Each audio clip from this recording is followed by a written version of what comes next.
नमस्कार दोस्तों, अभी-अभी कुछ न्यूज़ के स्टूडेंट्स ने मुझसे कहा था कि सर हमें प्रैक्टिकल्स के बारे में थोड़ा-सा जानकारी चाहिए है और थोड़ा-सा गाइडेंस चाहिए कि हम लोग कैसे प्रैक्टिकल्स मेंटेन करें।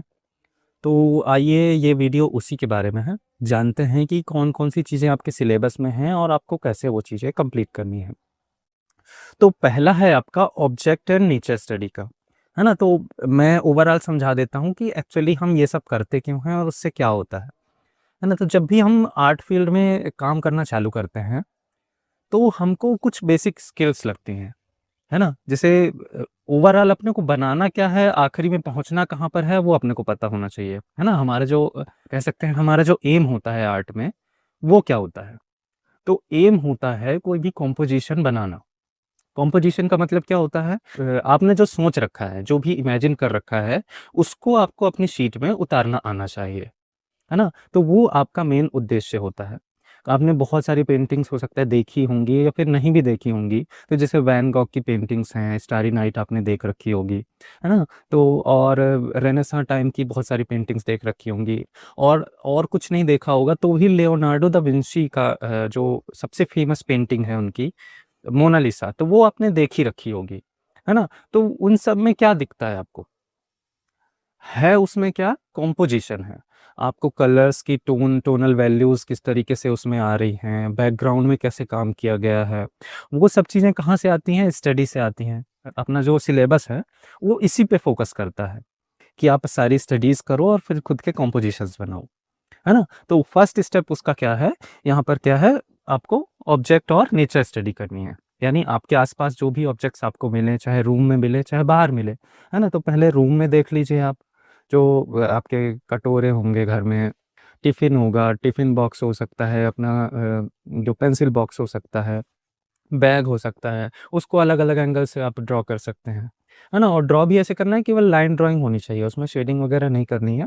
तो इस तरीके की जो क्विक ड्राइंग होती है, उसको हम क्या कहते हैं स्केच, है ना? स्केचिंग मतलब यही होता है कि आपको क्विक कोई चीज़ कैप्चर करनी आनी चाहिए, है ना? तो इससे आपकी लाइन्स स्ट्रॉन्ग होती हैं।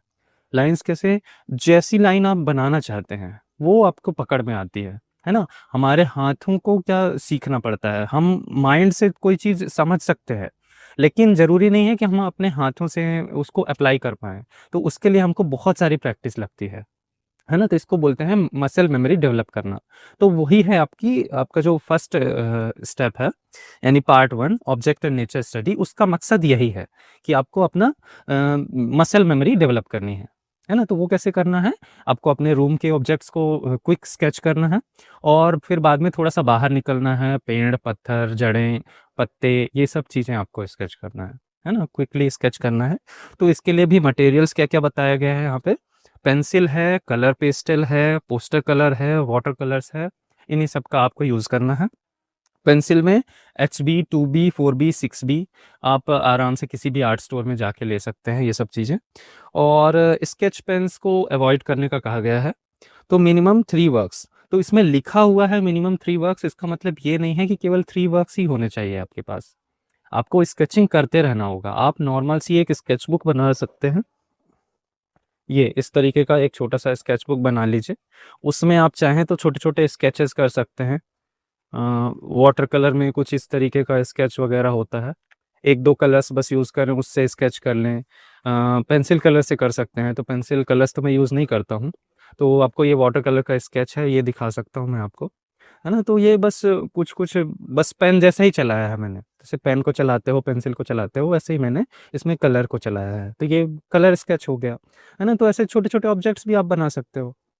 तो एक दूसरी वीडियो भी है मेरी, जिसमें मैंने वो भी समझाया हुआ है कि स्केच करना क्या है ना? तो उसमें पूरा स्केच बुक मैंने दिखाया है, तो उसमें उसको आप जाके देख सकते हैं। उसमें बहुत सारे स्केचेज़ हैं, अलग-अलग जगहों पे जितना में आप अभी कंफर्टेबल हो, उतना आप कर सकते हो।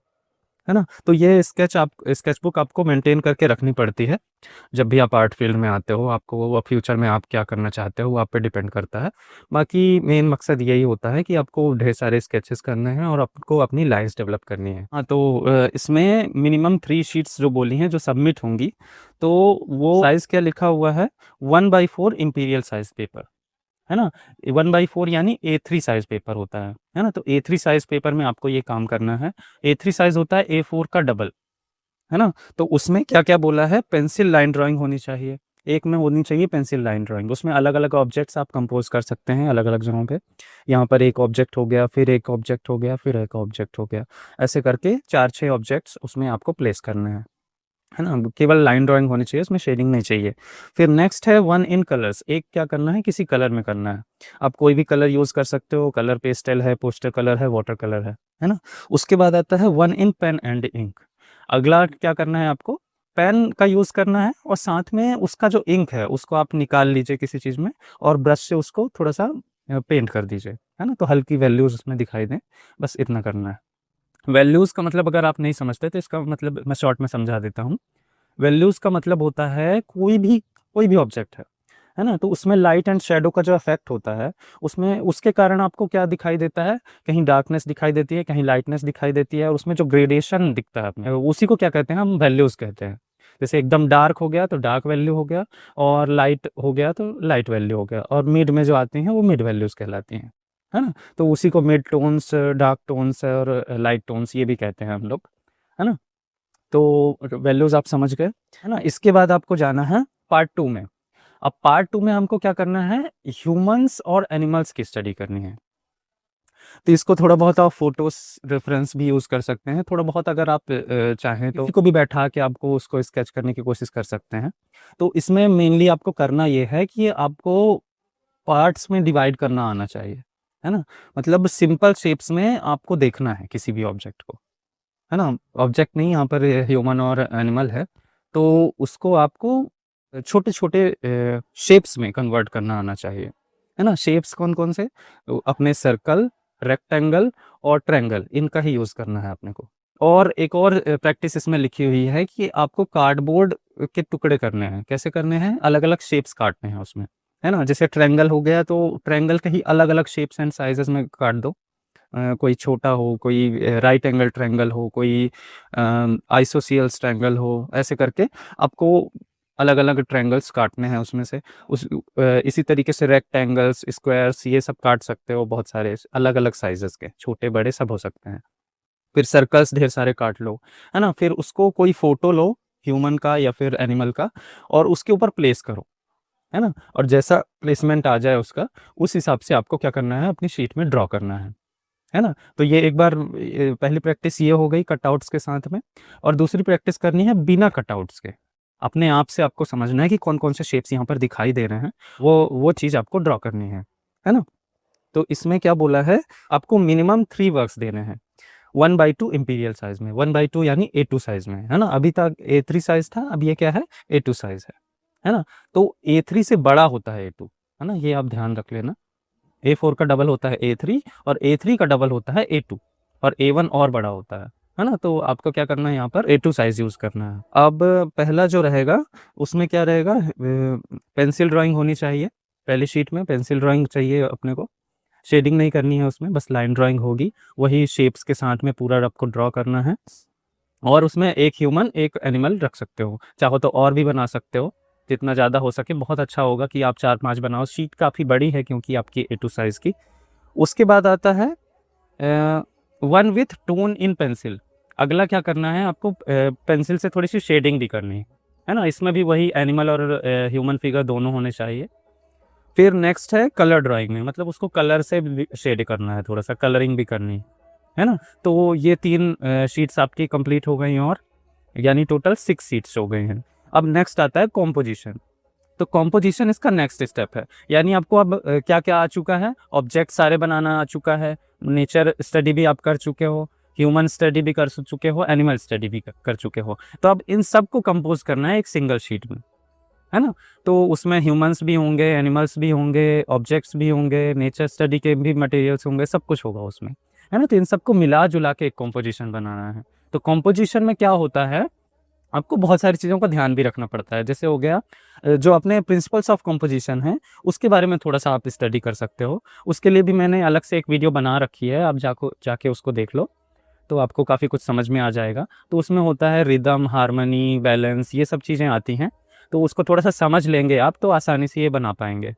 है ना? तो आपको कंपोज़ करना है, जैसे कोई मार्केट सीन बना सकते हो जिसमें जानवर भी हो, ह्यूमन्स भी हों, आस-पास के ऑब्जेक्ट्स हों, कोई रेलवे स्टेशन का सीन बना सकते हो या फिर अपने रूम का ही कोई सीन बना सकते हो जिसमें आपका पेट भी हो वहाँ पर और आप कुछ काम कर रहे हों। इस तरीके से अलग-अलग कंपोज़िशंस बना सकते हैं। और इसमें एक और चीज़ कहा गया है, इसमें ये भी लिखा गया है कि आप लाइफ़ से डायरेक्टली कोई चीज़ बनाओ, है ना? तो आपने कोई सीन देखा कहीं पर तो उसको भी डायरेक्टली आप बना सकते हो। आपको ज़रूरी नहीं है कि इमेजिनेशन से करो। आपने कहीं पर देखा हो या फिर कहीं ऐसी जगह चले जाओ जहाँ पर आपको ये सारे एलिमेंट्स मिल जाएँ।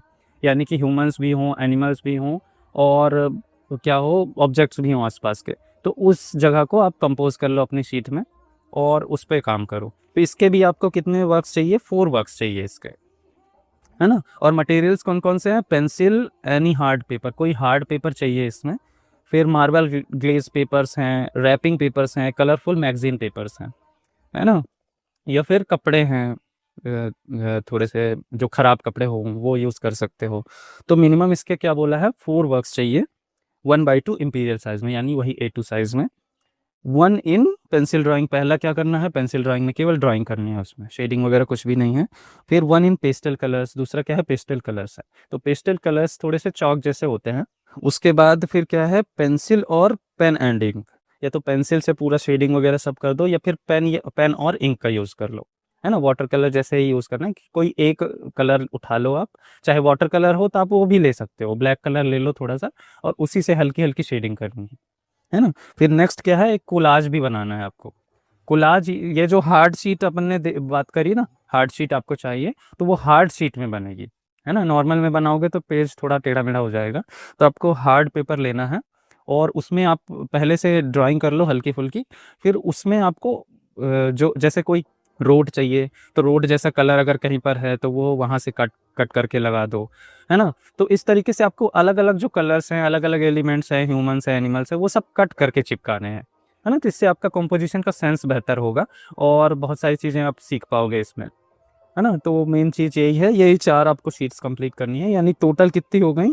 4, 3, 7, 3, 10 टोटल 10 शीट्स हैं जो आपको सबमिट करनी है ना? अगर आप एक्स्ट्रा कर पाते हो तो वो बहुत अच्छी चीज़ मानी जाती है और आई होप कि आप बहुत अच्छा करेंगे। All the best for your practical exams.